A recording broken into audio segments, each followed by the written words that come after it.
Qu'est-ce que la fachosphère, l'empire de l'extrême droite sur Internet ? Merci d'avoir posé la question. En janvier 2023, Omar Sy accorde une interview aux Parisiens et tient des propos qui font polémique. Je cite « Quand c'est en Afrique, vous êtes moins atteints. On se rappelle que l'homme est capable d'envahir, d'attaquer des civils, des enfants.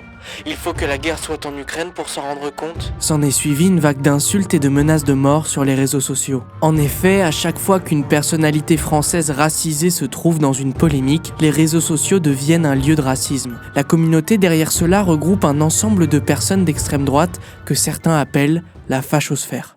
C'est quoi la fachosphère ? Le terme fachosphère est un néologisme qui désigne l'ensemble des partis politiques d'extrême droite et plus généralement de la mouvance fasciste sur Internet. Le Front National est le premier parti politique français à ouvrir un site internet en 1997. Ces 20 dernières années, la fachosphère a eu le temps de se développer. Aujourd'hui, elle se compose de plusieurs mouvances, catholiques intégristes, néo-nazis, nationalistes, islamophobes, antisémites et autres complotistes. C'est une nébuleuse très variée qui se caractérise par un investissement massif dans tous les domaines du web. La fachosphère peut s'incarner par des sites d'information comme par des chaînes YouTube ou encore des influenceurs Instagram. Et qui représente la fachosphère en France ? Il y en a beaucoup. On peut penser de prime abord à Dieudonné et Alain Soral, tête de gondole du mouvement durant toute la décennie 2010. Il s'était notamment fait remarquer pour son sexisme.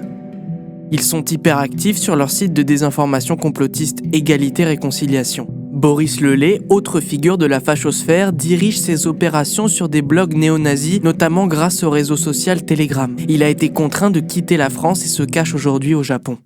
Y a-t-il de nouvelles têtes ?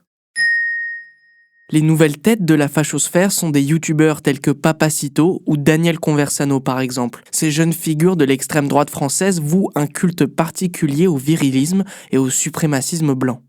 Ce courant de pensée trouve-t-il des adhérents ? Oui, la fachosphère a une audience plus que remarquable. Selon un article de l'INA, le site d'information complotiste et suprémaciste F de Souche accueille tous les mois plus de 4,5 millions de visiteurs. De la même manière, le site d'Alain Soral Égalité Réconciliation fait 8,5 millions de vues par mois.